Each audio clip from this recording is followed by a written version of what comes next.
Ladies and gentlemen, welcome to the Safety and Risk Success podcast. I'm your host, Christian Harris, founder of Slip Safety Services.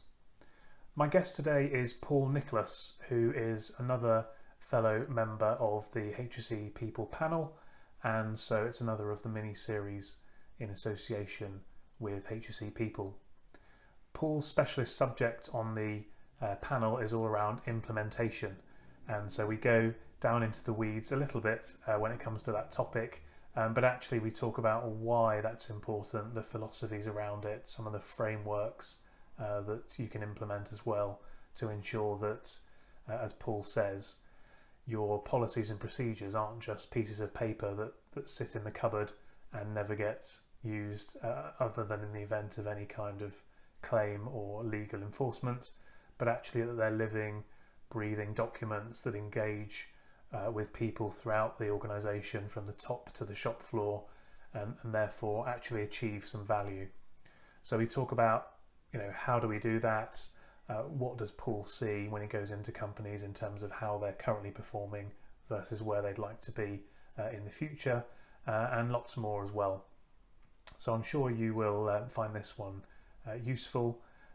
If you enjoy what Paul's got to say, please do connect with him on LinkedIn. And also I'd really appreciate any likes and comments and subscribes, reviews as well for the podcast, because that's always helpful in getting the word out.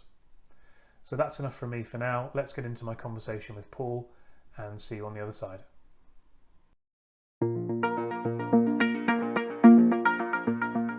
Welcome to the podcast, Paul. How are you doing today? Yeah, I'm well, Christian. Thank you for having me on. Yeah, I'm good, thanks. How are you? Yeah, pretty good. Quite busy. We've been busier than ever, actually, so can't complain, obviously, but could do with more hours in the day, but that's the same as you, I'm sure. Yeah, you can always do with more hours, but unfortunately we've only got 24, but yeah, so all good. Yeah. Oh, I'm sure I can squeeze another half an hour out of there somehow. My problem is I need too much sleep. I wish I was a Margaret Thatcher or something like that could do. Yeah, like 4 hours a day or something. Yeah. That would be useful. Yeah. I definitely can't do that. That's one great thing about my kids being a little bit older now, that they're sleeping through, and Yeah, I think the optimum is a kind of 78 hours. That's the kind of sweet spot for most people. But when you start going below or above that, you can have negative impacts either way. Yeah, yeah, that fits in with me. If I can get 7 hours, then I'm all right. Yeah.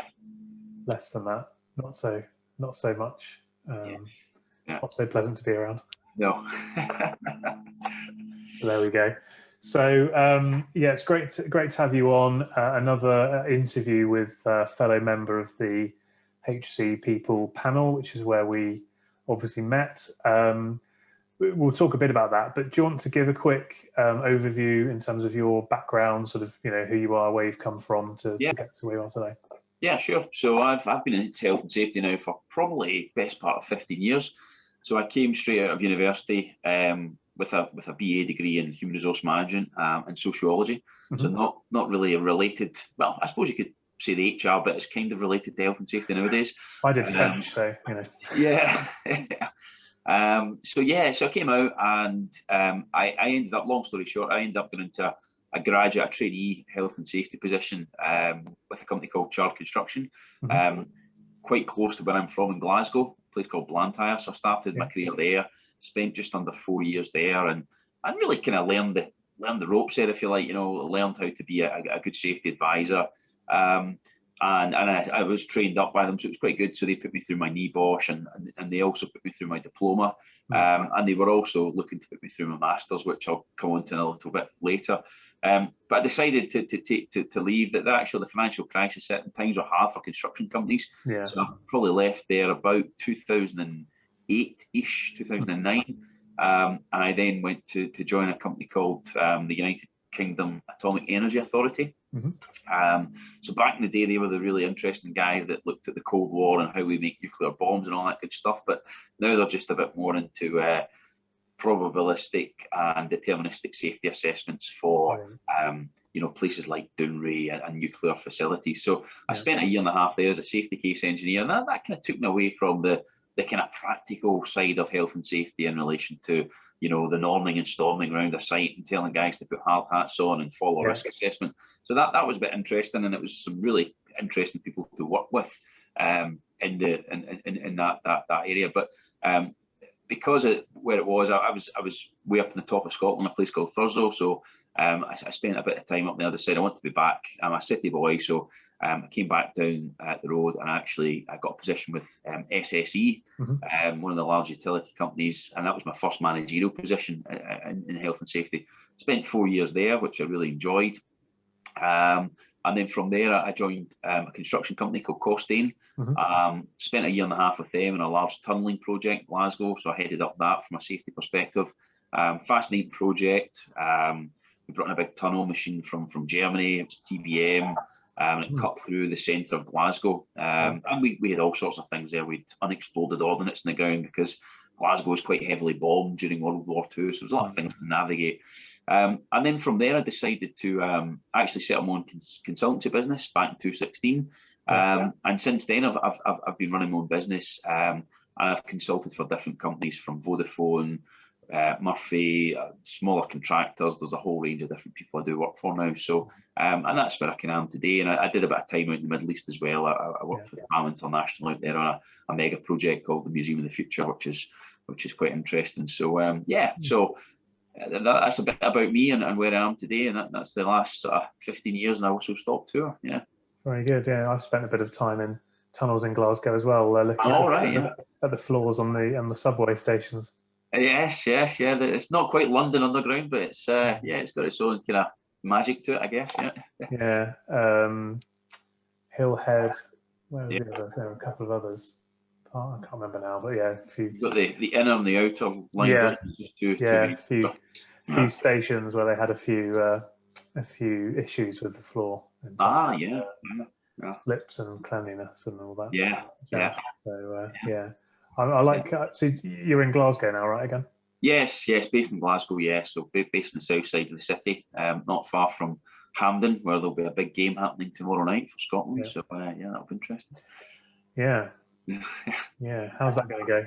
Well, that's a $1 million question. Probably a glorious failure, but this will be released after we've played after the matches. So we'll obviously just pretend that the Wembley match didn't happen. Yes. We won't talk about that. Yeah, I don't. No, it was. Let's say England. This has nothing to do with the podcast, I suppose, but England we looked pretty lethargic, I thought, and Scotland played pretty well. So yeah. I think Scotland were up for it. England seemed to be more sort of lacklustre and. What about the Czech Republic? Because I didn't watch the Czech Republic Scotland game. So I was fortunate enough to get a ticket for that. So I was at Hampden. They look like a decent outfit, but certainly beatable. I think Scotland just played really poorly on Monday. Right. Okay. So certainly beatable for England, I would say. But we just didn't really get to the races on that day. And Croatia didn't have much threat either. It'd be nice if. Both of us it'd be nice if the whole nations got through for sure. Yeah. Wales are through already, so exactly. That'd be good. Well, we shall see. We'll see. Yeah. So back to the main topic then. Otherwise, we could talk for an hour on football, and we have to put it out onto a different podcast channel. Yeah. Tell us a little bit about your sort of main themes for the HSE People panel. Yeah, so I was fortunate enough to get involved with the HSE People panel probably around about a couple of months ago now. And my specific theme is around implementation and development. So around specifically around the systems we use in businesses. I've been brought in quite a few times to look at how businesses work from a health and safety perspective, how their systems work, and how all that ties back into what do the workers get at the coalface. How does that, because you can go into any business and you can ask for a safety management plan and someone can pull it out, and some are pretty good, some can be really poor. But even the good ones, it can read well and it can look okay, but how does that filter down into the teams and the people and the management, and do the management believe in that plan? So some of the stuff I've been involved in lately is actually developing those plans, making sure that they're bespoke to the businesses that I work in, so from telecoms to construction to a whole plethora of different industries, and how do we get that? But the principle's still the same. Whether you're working in telecoms or construction, the actual plan has to, we need something that people believe in, the workers and the top level management. And for me, it's about trying to ingrain that and work with the teams to make sure that plan is it's not just a bit of paper, it's actually something that people can work to and that there's a value to it. And then you can align that to, some companies don't have it, some companies are looking to get it. Alignment to your ISO standards and stuff, 45001 and the environmental standards. So there's an element there to try and hopefully sometimes make sure that the health and safety bit specifically aligns to your 45001. So if you do go for your accreditation, that's the kind of start of that whole process as well. When you're getting audited, you can show that loop through of implementation and development of the plans. So yeah, it's interesting because I was chatting to James MacPherson for last week's podcast, and we were talking a lot about the old health and safety is our number one priority quandary, and talking about the fact that it's not really what you say, and the parallel being to these documents. It's not really what's in the document; it's what's being lived and breathed in the real world that really matters, isn't it? Yeah, agreed. And I think nowadays, I'm a great believer in, and I'll speak candidly on this podcast, and maybe we'll shut down. But I think health and safety, it's not people say it's our number one priority, but it's not really. It's not any business's priority. A business's priority is to make cash, have cash, so that they pay the people and everybody, makes a few quid and the business is successful. But if you don't do that safely, then it's a sort of chicken and egg. Then you won't have that cash flow and you won't have the success in the business. So it should be number one value in a business. I always kind of believe that, and I always kind of say that. And I suppose that's coming to the fore now more. But I think as well that the bits of paper, and I'm not, and this is what I'm trying to talk about, weaving it into actually getting the people believing in it and the management. A bit of paper's fine, but a lot of bits of paper and even ISO standards are designed to cover businesses from a legal perspective. They're not really there. I mean, how many people really go into the detail on that and live and breathe it and pull out that plan every day and go through it? They don't, and that doesn't happen. And we're realistic about that. That's not to say we shouldn't have the plans, because I still think there's value in them. But I think we've got to be practical about something that can be a covering off exercise for businesses, for no win, no fee lawyers, for claims, etc. That's the culture we kind of live in the UK and certainly in America. Whereas if you go to certain bits of Europe where I've worked in as well, there's not as much emphasis on these plans because there's not as much emphasis on the no win, no fee lawyer, the claims. So there's a whole different kind of perspective to this, but not to undervalue a plan or a management system. But I think the key point there is to make sure the people and the management understand what they're doing, and they have opinions on it, and they can raise questions, and you can talk through that, and that's really important for me, trying to understand. So. Yeah. I really liked that safety should be the biggest value, the most important value. I think that's a much better way of trying to put it across. Because you're quite right, and again, it's what James and I were talking about. One of the things that safety isn't a company's number one priority, so we shouldn't say stuff that isn't true. We should use words like we care for our employees and our customers, or something like that. That we can live up to, because there's no point if you say something and then you don't follow through with it. The people on the shop floor, if you say safety is our number one priority and then you don't give them enough budget to buy the right PPE or whatever, and they know you're full of it, and therefore you don't look genuine, and the whole system just fails, and it undermines safety in general by making these statements. And that's what I've always felt, because you used to get it thrown in. You would get people this, the cold face, and even management saying, oh yeah, safety is number one, and it would be something like that. The PPE's not being paid for, or they couldn't get this training course, or they didn't think the business didn't think they needed the X, Y, and Z from a safety perspective. And you do get that thrown back in your face if you start this sort of rhetoric of safety is number one. So it's an interesting phrase. So if we think about going into a business then, in your experience and looking at this area of sort of systems, processes, and things like that, where do most people kind of struggle, or conversely, where do people tend to be doing quite well when you sort of first engage with them? So I think where most people kind of struggle, if we start on that point, it's probably what I said earlier. It's the linkage of, if you take any system or process or plan as the kind of Bible, and we want to live by that. We want to do X, Y, and Z by this process, plan, or whatever it may be. And you can get people that are really sharp safety guys that can come in and write you that plan, and that's fine. And there's a lot of guys out there that can do that for you right now. But I think where most people struggle is the living out of that plan and the actual implementation of that. And that's where this bit in relation to the HSE people, the implementation and development, ties in quite nicely, because it's not just about providing that bit of paper to tick the box to say to a director, you're okay, mate, you've got a plan in place and you won't get any claims now. Or if you do get a claim, we can kind of cover it off with this, which you can do to a certain extent, but it's how do you actually then make sure that the people are living and breathing the plan? And that takes a lot of people, not just the safety consultant or the safety manager to go and write it. It takes for me, that's about where it really gets interesting, about making sure the teams are engaged with it, the management's engaged, and the management believe it. And I think for me, that's always another bit where people struggle with. If the management, the top level management, don't believe in safety, you're then starting from that sort of crumbling foundations, because top level management don't believe in that. It'll then filter down to the middle management and then the coalface workers. And then you're up against it. You really need that top level management to buy in. So I think for me, going back, that's probably where most people struggle. Where most people kind of get it right, from what I've seen, is nowadays, if you compare it to when I started in the industry, 15 years ago, people do have plans and policies and procedures in place now. There is more people doing it, and smaller businesses that do it now as well.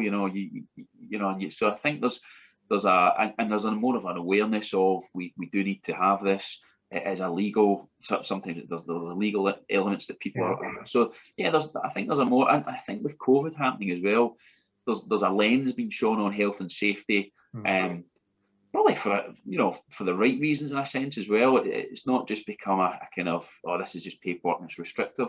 I think there's now a lens shown on it to show that actually, if you get a good safety system in place and people believe in it, it can actually be benefit to your business, and it can really help them and help you be profitable and etc. So I think so people are, I think where they get it right now is there is a more of an awareness.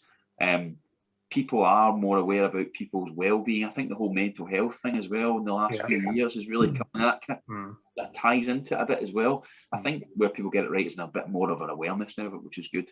Whereas back, and I'm not being back in the day as well, you did have more sort of dinosaurs, and these guys are kind of grown out of industry. So the people that didn't care about safety or would throw a guy under into a ditch without, these guys are just, they're certainly gradually sort of fade out. So I think with that progression of time, you'll see more of an awareness, which is good. And a lot of the younger people I see coming into industry, it's great.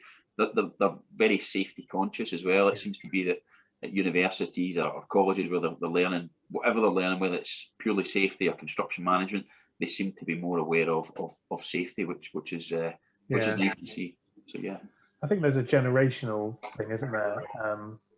My sister-in-law, or sort of half sister-in-law, she's mid-20s, and she and her friends, they seem to kind of care more about the environment and other. And I think that kind of mindset translates into caring about other people's well-being, perhaps a bit more than other people may have done generationally in the past. So I think that probably will be a helpful thing. Yeah.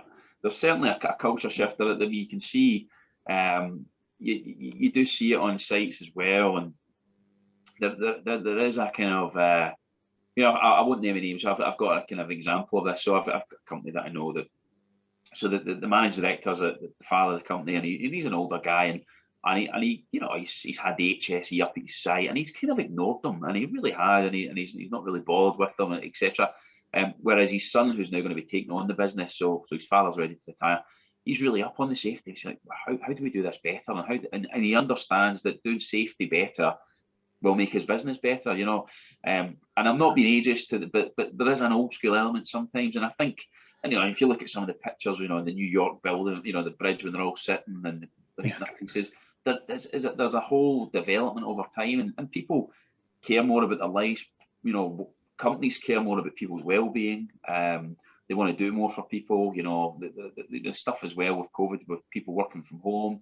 A lot of the good companies now are saying, you know, we don't want to force you back in. You know, you come in and do it. So I think there's a whole progression. I think that's safety's coming on that journey as well with it. So yeah, it's interesting, isn't it? It's almost like there's this wave, which I don't know if the wave's quite happening yet, or it's just starting to develop. But you see this wave that you could ride, where people are looking a lot more holistically about life, and as you said, you know, and you're spot on. And this is what I talk about a lot: safety, keeping your people safe, both your customers, your staff, your suppliers, everything is going to benefit your business in the long run. But people historically have looked at it as tick boxing, a overhead. cost, not an investment, you know. And I think there is this kind of wave coming of a new way of doing things, and looking after people. And again, the generation below us, shall we say, because we're about the same age, I think.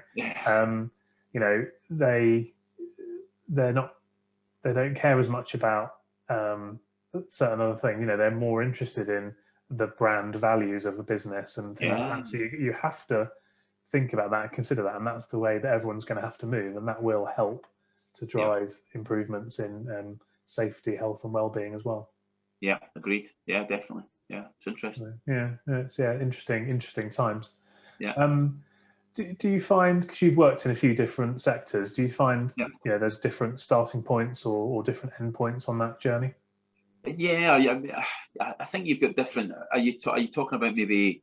I'd say like construction versus Vodafone, for example, which is totally different business. So if so I've looked at, so when you look at, if you take, I would say that where I've seen the best cultures, or the best culture, probably the best culture, the most stringency is in the nuclear environment, I guess. But you know, when I worked in, you know, up and down, because I think when you get that wrong, you know, you look at Chernobyl, you look at the major things, or you know, so when you look at nuclear, I've not worked in oil and gas really, but when you look at these kind of, you know, when things go wrong there, they go drastically wrong, and they kill hundreds, thousands of people, affect, you know, the environment massively. So they have to be, you know, really on point with safety, and it really is, you know, and they're probably leading the way in a lot of things that have now come into the construction industry, the telecom industry. So so for me, so those kind of industries that I've worked in, you really do see a kind of it's almost a kind of it's very much engendered in what they do. So, and even for like the big utilities companies, you know, where they're working with electricity, and the potential to take out certain things if it goes wrong, and wipe out grids, and leave people without power, not just from a safety perspective, but from a, I suppose it is, you could tie it all in, you know, if people left. So these companies as well, you know, and it's engendered in what you do. You know, they've got, like, you go into the car park, all reverse park, you must hold the handrail. They very much engender that culture from day one when you walk into these organisations. So and there's also a kind of culture of reporting. So if you see things that are wrong, challenging. So you know, and I'm not naming any companies, but you were to challenge anyone from the cleaner to the CEO, and someone actually did challenge the CEO of one of these companies. It was quite comical, actually. They challenged the CEO, and as he was coming down the stairs with his notepad, and he wasn't holding the handrail, and he kind of took it, but he kind of didn't in a sense, which was funny, because really the story. But you know, that is the culture that is engendered in these kind of you know, the nuclear and the utilities industry. So and construction is catching up on that, I think, to a certain degree. Depends where you go. Some of the companies have, you know, in construction, I've seen, you know, they do have very good processes and stuff, paperwork, but then when you go out onto the park, sometimes you don't always see that engendered at the coal face. So some of the stuff you may see happening in these sites is, well, and you still see it happening on sites. And I think also you've got to look at who's, you know, working in these industries, you know, within nuclear places, and you know, you've got a different type of worker, skill wise, and so there's the whole range of different things there which affect that culture. But so certainly I would say that leads it, and then you can kind of take it down. And then as you go smaller companies, you know, it is more difficult to engender that, because sometimes they don't have the resource, and they don't have the consistency of employees as well to keep that culture going. So So if somebody invited you in and you found that they were a 4 out of 10, and of course it's going to be different in different companies as you've explained, but are there any sort of particular frameworks or systems or philosophies that you try to sort of advise them to start implementing, and that you've seen that work pretty well, different ways of thinking about it? Yeah. So I mean, what I always try and base it on when I come into any business is the HSG 65 model, and use that as a platform to take it through to get to see if they're a 4 out of 10 or they're a 10 out of 10, and work back from there. So and it's it's plan, do, check, act. It's got that whole system to it. And I always find that really useful, to go in and use that. And once you do have that, you can then take away from that certain learnings. So are we planning right? Are we doing things right at the cove? Are we checking the things? And you go into every sort of layer of the whole business and go through it all. So for that for me, then I can then build the plan that I think is needed, and or recommendations that I think would help the business. So I think that's always a good starting point. And I would recommend that to any kind of safety professional out there, to use that as a guide if you're going into any new business, to as a sort of troubleshooter to look at systems. That's a really good way to do it. And then from there, it almost tells you, when you follow that process, it will give you the answers from following that. So and from there could be a number of different things. Hopefully you want to work with people, but some occasions you may have a bad egg that's at the very top that's stopping that flow, and that may be a difficult conversation, an awkward conversation that you may need to have with someone to try and maneuver around that person or whatever it may be. So yeah, there's a whole range of things that could, but I think the starting point is I think for me it's about, from a safety practitioner, you want to you want to engage teams, and you want to I think you need to you need to get on with people in a sense as well, because saying you've not got this and you've not done that, and you need this system and that's not working, this guy doesn't know this and he doesn't know the plan and he's not done a risk. They're not going to love you if you say all of that. They're not going to love you, and I did made that, I kind of made that error when I first came in. When you're a young graduate, you come out into uni, from uni, and you're in there and you're trying to, you're keen and you're hungry and you're trying to do these things, and you don't always get you don't get the best reaction from people sometimes. And it's about I always think everyone's got something in common with everyone, whether it's they like the same football team or the same colour or whatever it may be. There's always some little thing you can get in common with someone, and then build those relationships, and then you can start to kind of try and implement the plans and tell them where you think that they're going wrong and what they should be doing better. So yeah. And then in terms of the journey of starting wherever you are and getting to a good place, I mean, I guess that journey never ends as such, but what does that look like in terms of, are there quick wins? Is it something that takes years to change the culture, or are there things, milestones you can achieve that get you on the right place? I think it's good it's good to be able to monitor your performance through your KPIs, and I'm not a great believer in zeros. I don't think that, if you've got zero, because you could come in and say, well, and some companies don't even start measuring, but then they do start measuring. They say, oh, we've had a year, or we've had 6 months, we've got zero AFR. That's great. Safety's brilliant. We must be on the right journey now. We're there. Now we'll cut the budgets because we're doing well. We'll cut the budget. Yeah. And it's funny you say that, because and by the way, you're not a million miles off, because they do. They get this kind of false sense of and they're looking at all the. The biggest challenge of prevention is that, what are you paying for? Because if you're investing in preventing an accident that doesn't happen, you don't see the cost of the accident. So therefore, somebody inevitably will at some point think, well, why are we paying for this? We're not having having the accident. So well, it must be similar for yourself in this slip and fall world, and it is that kind of, oh well, we've not had anything, so everything's well. That doesn't mean it's. And for me, that is a kind of starting point. And what I say, okay, well, the lagging stuff, the zeros is okay, and it does give you a metric. If you were to say to me, like, how are you getting on this year, Paul, on your safety? I could say, we've had zero FR, or we've 2 first aids, and you kind of get those bits. And people talk in general terms, and they understand the business a little bit. But excuse me. But if you're looking at how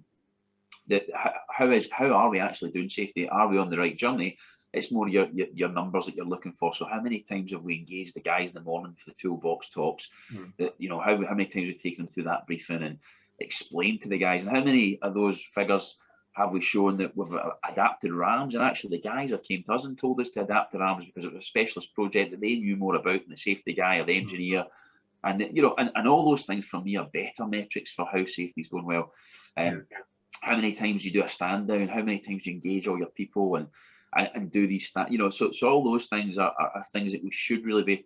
And I think the more you do of those, the better your safety will just become generally. It'll just start to develop. From a cultural perspective, that how long's a bit of that could take years to really change. You may have a culture where it could take 3, 4, 5 years for it to really start to mature and develop. But I think along the way, if you can track the KPIs and you can see the sort of leading stuff is going up and the lagging stuff is staying where it is, then that's great. That's where you want to get to. And that will, the process of doing that will affect the culture, won't it? Because if you're doing stuff and monitoring stuff, then that stuff becomes important, and so that will have an effect on the culture. Yeah, I did an article recently, a bit tongue in cheek on LinkedIn, and I said, here's why safety should be run by the sales director, and that was the argument that I made, that actually any sales director, any senior salesperson knows that you can't control the outcome, you can only control the inputs. Whereas often, as you say, we sometimes get caught in the trap in safety of looking at the outputs rather than the input. So you can't suddenly tell a sales team, right, you've got to sell £1 million in the next 3 months, but you can say, right, well, we want to sell £1 million, let's reverse engineer, what do we need to do here and here to achieve that goal. Which is interesting. And have you got some good examples of like some success stories then where you've kind of able to show, because you had that time doing it, some good outcomes for people? I mean, there's been loads of companies where and that's the satisfaction from health and safety. Safety sometimes it's a bad name. It gets a kind of people think of safety, they don't think of like it's sort of, it could be boredom, and they don't think of like it's except, but that's where I think you do get the satisfaction, the success stories, and taking it on the journey from joining a company, looking at someone and saying, right, where are we here, and you can see their failings, and they probably know their own failings as well, and everyone's aware of that. So there has been some success, certainly within Vodafone. That was a fantastic success story. We really enjoyed going in there. We had a really difficult contract, and we turned it around in Vodafone, and that benchmark that we used there was then taken onto other contracts, which is now used across Vodafone. So so there's and it's great when you get those wins, and it's never easy along the way, because there's always the hurdle, and we had some real difficult times as well. When you've had a serious accident. And you are an incident, and you have to get through it and convince people that we're still doing the right things, and you will still have a bump in the road. You're not going to go from like 0 to 100, and it takes time, and I think so. So there's been a few that I think for me, getting the success is about having everyone work together. It doesn't just come from bringing in a consultant and from a safety perspective and putting in plans and paperwork. I think you need to have the buy-in from the management team and the people around, and if you get that, you will be successful without a doubt. And it's shared by everyone, that success is, because it takes everyone from the guy at the coal face to think about safety and think about going home safe and want to be safe and behave safely, to the management team that reinforce that, to the safety guy who's trying to pull it all together and work the plans and whatever else. So there's been a few stories, so it's been good. It's something I often think about is when is an accident not an accident?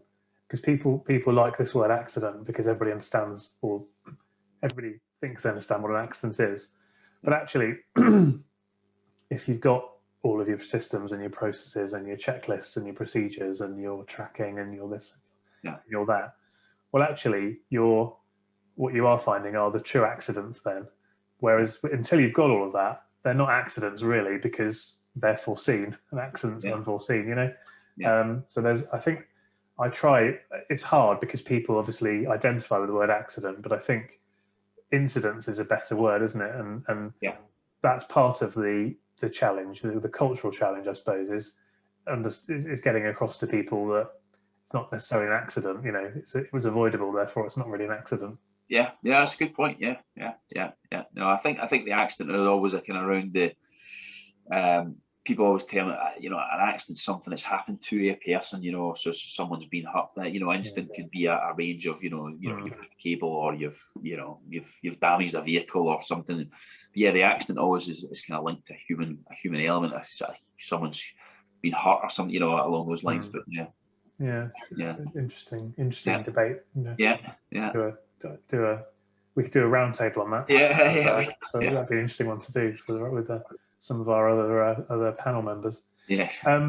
So in terms of you and your business, then, how if someone's listening in and likes the sound of what you've got to say and interested in kind of finding out more and potentially engaging with you, I mean, how what do you offer as services? How does it work? And how would people get involved? Yeah, so everything from, I offer everything from, development of safety management systems, policies, procedures, all the standard safety stuff to, auditing of sites, inspections of sites, general guidance on anything related to health and safety, that ties in with, legislation, etc. Just anything you can think of. I'm not so into the kind of, I'm not like into the face fit testing and all that kind of good stuff. There's probably other guys that do, but yeah, anything from a kind of corporate safety level, advice, policy writing, inspections, audits. That's my kind of bread and butter stuff. I like the kind of troubleshooting bit. I like to go into businesses and organisations and have a look at what they do. And they come and say, Paul, I've got some problems here. What do you think? And I love to kind of go into that, delve in and implement and develop the systems for them. And it's not just about providing them a bit of paper, but engage with the teams, get some, and you find out some fascinating stuff at that level when you go into it, and you get to speak to Joe the joiner on the tools, and you're having those conversations and what he thinks about certain things and why it's not working. And then it's like a kind of Columbo detective. You're trying to piece it all together. Yeah. And then from there you can hopefully develop something which is useful to the business. As I said, you can go to anybody in the marketplace and write your safety policy. You can get them online now. You go to Google and you can type them in. So it's not that stuff. So but it's actually making something that works for the business, and I think that's where the real value add is.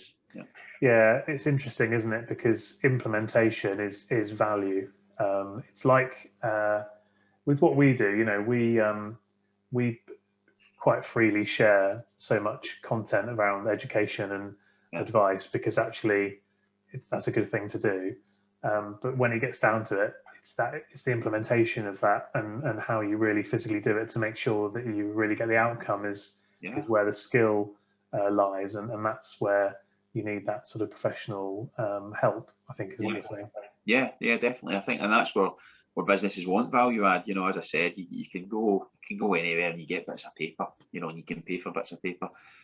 But it's how that translates into the business that they operate, and how you get people believing in safety that it's the right thing to do, and it makes good business sense to do it. And we talked about that earlier about the value add. But I think, even as I said, 15, 20 years ago, there wasn't the same awareness of that. It was seen as an overhead. It was the guy in the grey suit walking around with a tick box, and and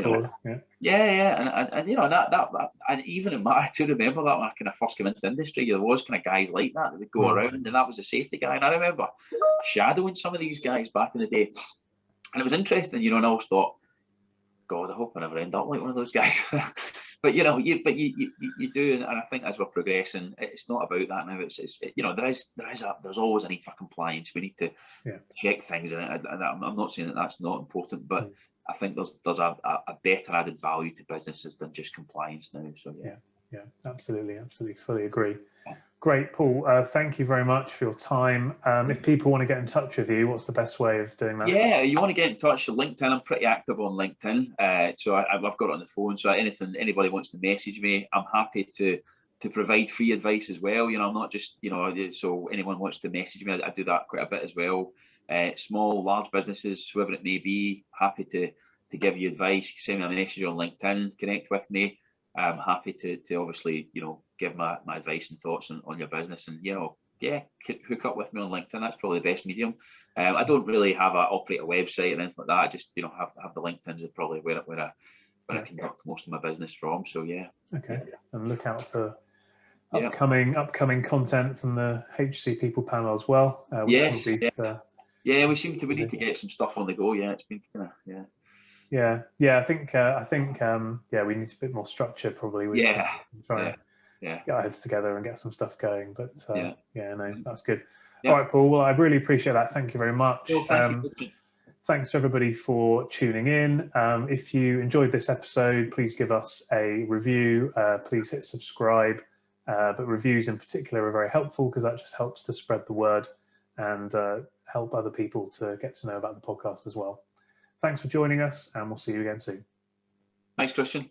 Yeah.